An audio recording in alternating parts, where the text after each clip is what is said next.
He says, "To live happily, my brother Gallio, is the desire of all men, but their minds are blinded to a clear vision of just what it is that makes life happy." He's saying that we we all want to be happy, but we don't know how. And he goes into why we don't know how. Right here, he's explaining to us that we don't look for it in the right places. That either we follow the wrong path or we don't follow any path at all. We wander aimlessly, having no guide and following only the noise and discordant cries of those who call us in different directions. So he's saying that we don't have any guide, we don't have any idea. We are just living our lives on autopilot like a robot. We're scrolling through TikTok, we're scrolling through whatever, and we're going to our day job, and we're not really thinking about our life. We're not thinking about the universe. We're not thinking about how to be happy. We're not thinking about how we are living our lives. We are not, maybe we're not meditating. Maybe we're not doing any practices to support ourselves in our happiness, in our health, in our spiritual connection.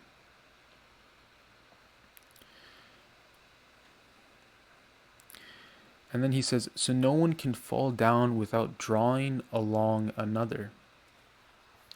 And those that are in front cause destruction to those behind. This same thing you may see happening everywhere in life." And he's about to explain this even further. He's saying, when the happy life is under debate, there will be no use for you to reply to me as if it were a matter of votes. This side seems to be in the majority, for that is just the reason that it is the worse side. Human affairs are not so happily ordered that the majority prefer the better things. A proof of the worst choice is the crowd. Therefore, let us find out what is best to do, not what is most commonly done, what will establish our claim to lasting happiness, not what finds favor with the rabble, who are the worst possible exponents of the truth. So he's saying here that basically the common man, and like today, that might be somebody who's going out and partying, who's drinking, who's having sex with lots of girls.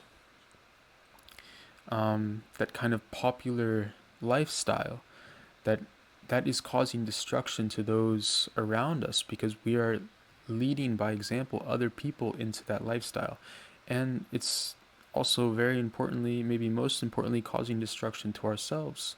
So that is why that is not the lifestyle. We should not look at the majority, but rather look to those who are wise, who we can see in them, oh yeah, they are happy, their life is well ordered, they seem calm, contented, peaceful, satisfied with their lives.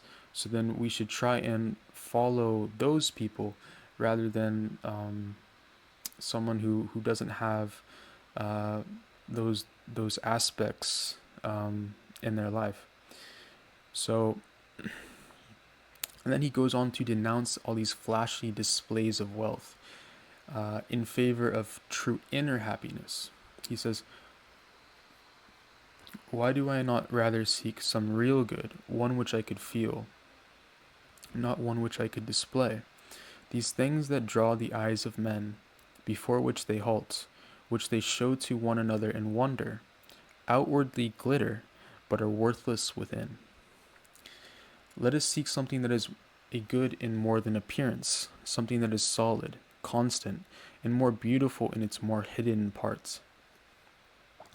So this is kind of a very kind of beautiful way to say something that basically most, if not all, religions kind of explain.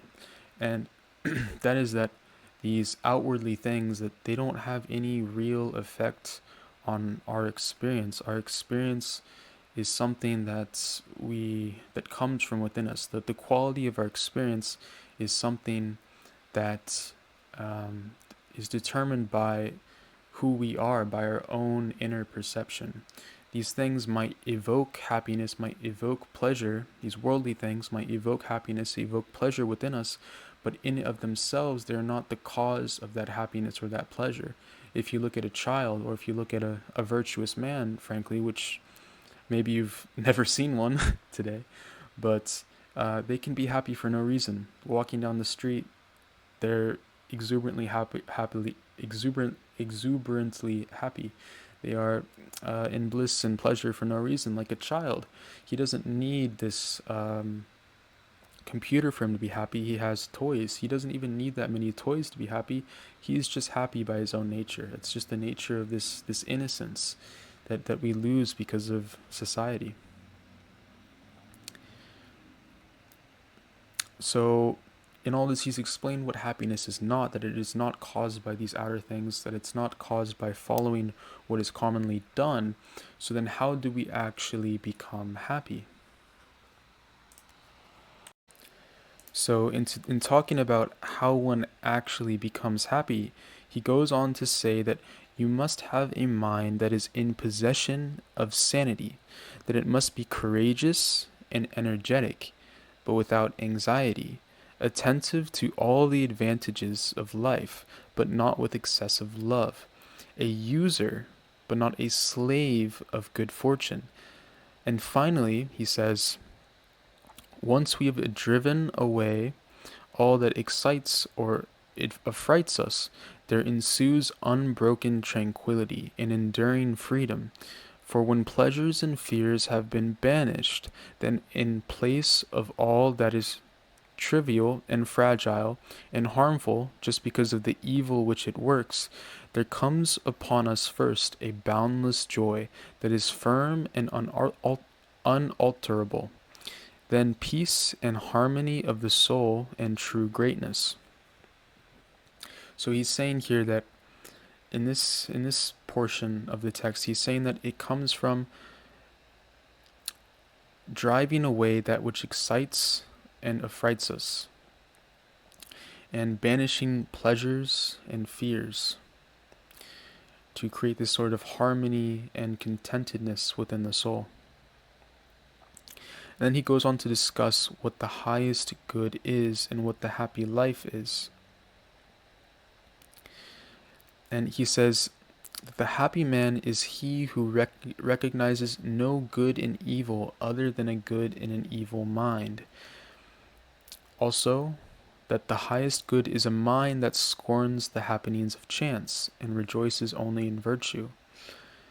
And then another way he describes the happy man, or the happy life, or how to live a life of virtue, is that the happy life is to have a mind that is lofty, free, fearless, and steadfast, a mind that is placed beyond the reach of fear, beyond the reach of desire, that counts virtue the only good. So he's saying that these are all different ways of essentially explaining the same thing. And then he goes on to explain the benefits of this life.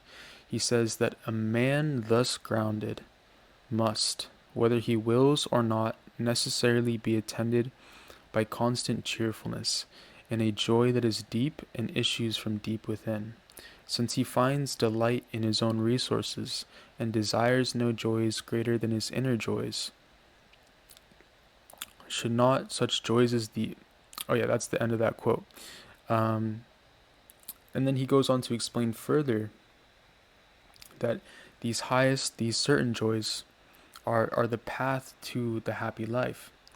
He says, should not such joys as these be rightly matched against the paltry and trivial and fleeting sensations of the wretched body, the day a man becomes superior to pleasure, he will also be superior to pain. So he's saying to rise above all of this physical nature, to go within one's mind and to find this tranquility, this this detachment from pleasure and pain. And then in denouncing further these hedonistic lifestyles, he says, let it have them in sooth, and let it pose as a judge of luxury and pleasures. Let it gorge itself with the things that are wont to delight the senses. Then let it look back upon the past, and recalling faded pleasures, let it intoxicate itself with former experiences, and be eager now for those to come, and let it lay its plans, and, while the body lies helpless from present cramming, let it direct its thoughts to that to come. Yet from all of this, it seems to me, the mind will be more wretched than ever, since it is madness to choose evils instead of goods. But no man can be happy unless he is sane, and no man can be sane who searches for what will injure him in place of what is best. So I think that really succinctly says he is summarizing this idea that you're insane if you are going to choose these pleasures which make you more wretched, which make you less happy, which aren't good for yourself or for society. And then he starts to recognize some comments against his ideas. And he recognizes a quote that someone says against him. He says, "But even you cultivate virtue for no other reason than because you hope for some pleasure from it." And then going on to refute this, he says, "Even though virtue is sure to bestow pleasure, it is not for this reason that virtue is sought, for it is not this, but something more than this that she bestows."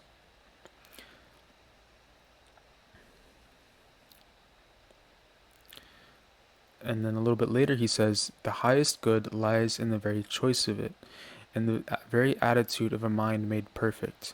And when the mind has completed its course, and fortified itself within its own bounds, the highest good has now been perfected, and nothing further is desired. For there can be no more anything outside of the whole than there can be some points beyond the end. Therefore you blunder when you ask what it is that makes me seek virtue. You are looking for something beyond the supreme. Do you ask what it is I seek in virtue?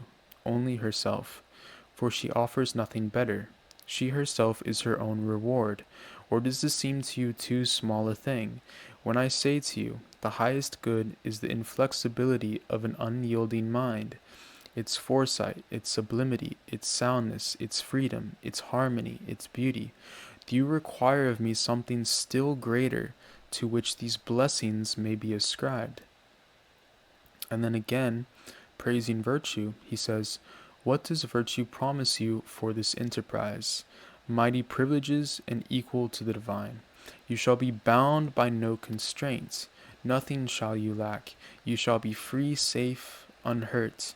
Nothing shall you essay in vain. From nothing debarred. All things shall happen according to your desire. Nothing adverse shall befall you, nothing contrary to your expectations and wish. What, does virtue alone suffice for living happily? Perfect and divine as it is, why should it not suffice? Nay, suffice to overflowing. For if a man has been placed beyond the reach of any desire, what can he possibly lack?" And I'll just leave you with that to contemplate on that. And yeah, thank you for listening. Please subscribe and check out my other videos. Alright, later.